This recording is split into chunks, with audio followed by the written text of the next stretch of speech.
अनेक महत्त्वाचे निर्णय आज आम्ही घेतले। पुण्यश्लोक अहिल्यादेवींना विशेषतः त्यांनी परकीयांच्या आक्रमणामुळे संपूर्ण भारतामध्ये जी आमची श्रद्धास्थानं त्या ठिकाणी नष्ट करण्यात आली होती, त्याचं पुनरुज्जीवन करण्याचं काम हे अहिल्या मातांनी केलं।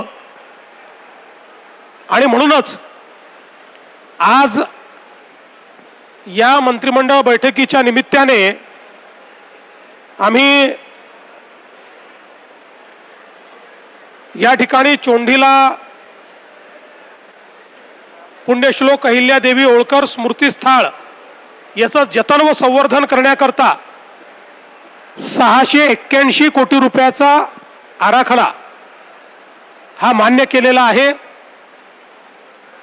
आणि यातून विविध प्रकारची कामं या ठिकाणी होतील आणि अखिल भारतीय स्तराचं एक प्रेरणास्थळ म्हणून, एक तीर्थस्थळ म्हणून हे तयार झालं पाहिजे, अशा प्रकारचा प्रयत्न आपण केलाय। यासोबत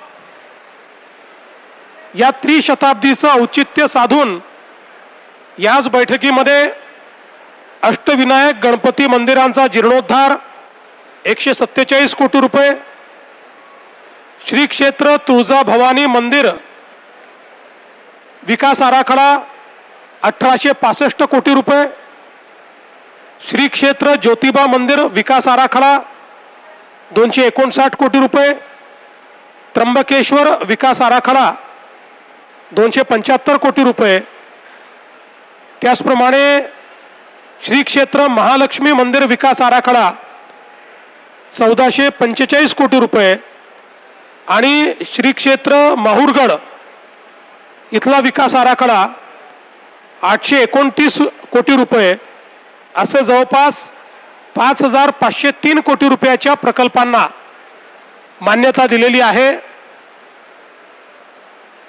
जे कार्य देशामध्ये पुण्यश्लोक अहिल्यादेवींनी केलं, तेच कार्य त्यांच्या त्रिशताब्दीच्या निमित्ताने महाराष्ट्रामध्ये करण्याचा प्रयत्न हा राज्य सरकारच्या माध्यमातून आम्ही करतो।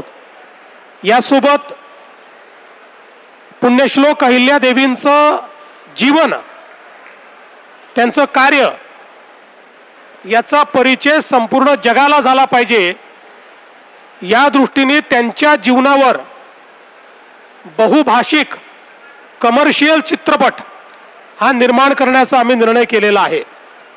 बहुभाषिक याकरता केला, तो मराठी असेल, तो हिंदी असेल, तो अजून इतरही भाषांमध्ये असेल, कारण त्यांचं कार्य हे कानाकोपऱ्यात पोचलं पाहिजे आणि अतिशय अद्ययावत तंत्रज्ञान वापरून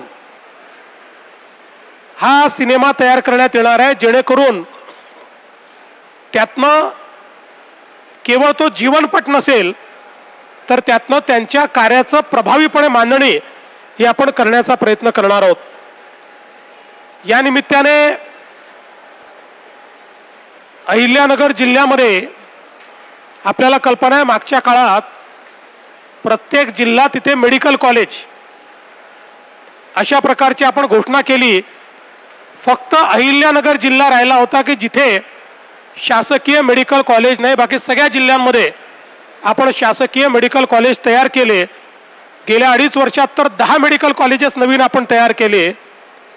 आणि आता आजच्या बैठकीमध्ये अहिल्यानगरला देखील शासकीय वैद्यकीय महाविद्यालय, ज्याचं नाव पुण्यश्लोक अहिल्यादेवी होळकर शासकीय वैद्यकीय महाविद्यालय असेल, अशा प्रकारचं वैद्यकीय महाविद्यालय